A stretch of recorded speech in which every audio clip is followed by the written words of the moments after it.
my partner just got a new computer. It was a HP Z440 workstation, which is an interesting choice. But the reason that, it was based on my recommendation, and I helped put it together and get it all set up.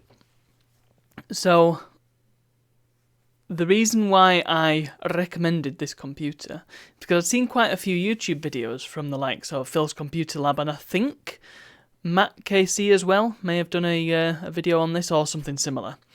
And maybe Linus Tech Tips too.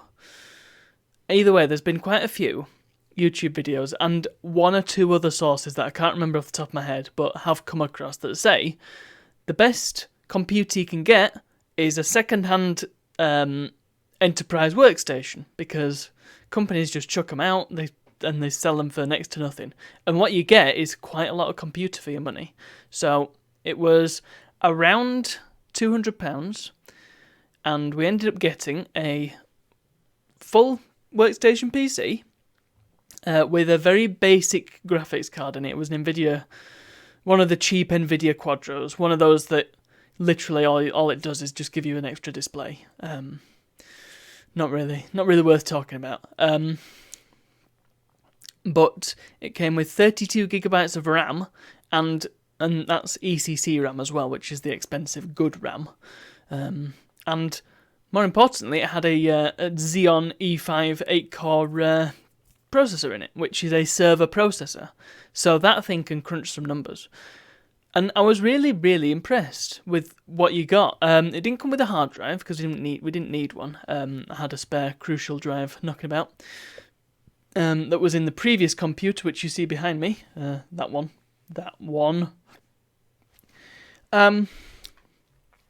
And, well, so far it just seems to be a really great computer. And so I echo the statements that say that it's a really good value proposition by saying it is a really good value proposition. Not only that, but it's really pleasurable to work with. You know, there's a lot of very easy, toolless features within the case, and case design is not something that often gets talked about, just because it's such a mundane thing, and most people who buy a computer, they're not even going to think about it. But you know, back in the old days, and even more recently, the rack mount cases that I've used for my for Project Retro Rack, it's all screwdrivers and very pokey little areas to put your drives and your components in, and I understand that from a certain to a certain degree with rack mount cases, because they are naturally quite compact, so you have to improvise when it comes to space. But yeah, mine aren't terribly intuitive and user-friendly. On the flip side, pardon me, we've got the likes of this. This is a Corsair 300R, I think. And that is a joy to work with. It's all thumb screws, and it's got little drive caddies, and you don't need a screwdriver. If you're just putting together a basic PC, you could probably even get toolless mount for the motherboard. And my Corsair 750D is the same sort of deal.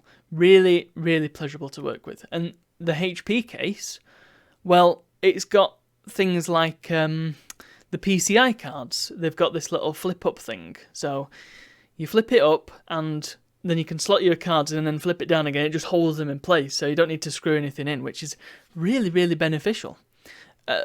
Funnily enough, the Power Mac, the Mac Pro, has a similar thing, which surprised me for Apple. That's one of the best cases I've ever worked on, although it is a little bit compartmentalized, so it's a little bit confusing, but it is really, really nice to work on. Not all the same.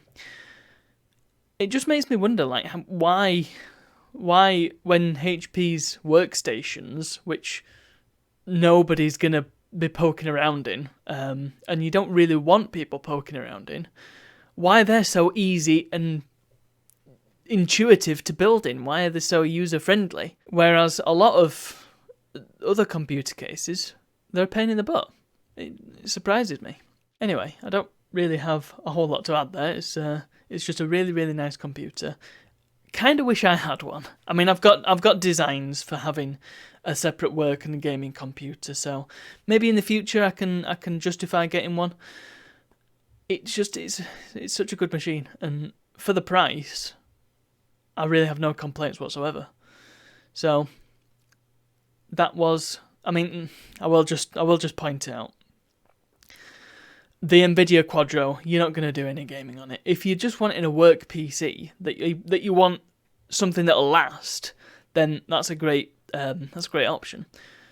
But I mean, it's a whole PC, and then you just stick your own graphics card in it, and the graphics card is the most expensive part of any computer, unless, of course, you're getting server grade components like you've got in this PC. So, you're actually saving yourself a significant chunk of money. Well, it's really easy to upgrade later on, because you just stick a graphics card in it, bish bash bosh. You can stick more RAM in it even. It's got 8 RAM slots, which is quite amazing. I don't even think my actual server has that.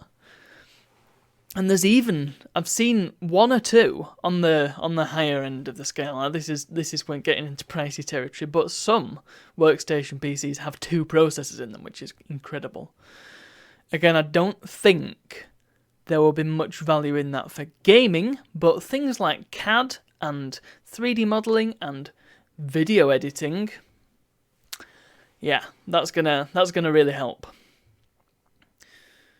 Anyway, that's my little computer story. If you're in the market for a new computer and you're not really super ultra bothered about if you build it yourself or not, it's a good go-to.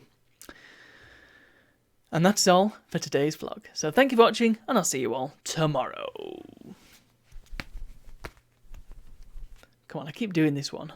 Oh, well, you're having it anyway, because I can't think of anything better. Oh no, I've lost myself now. Ah!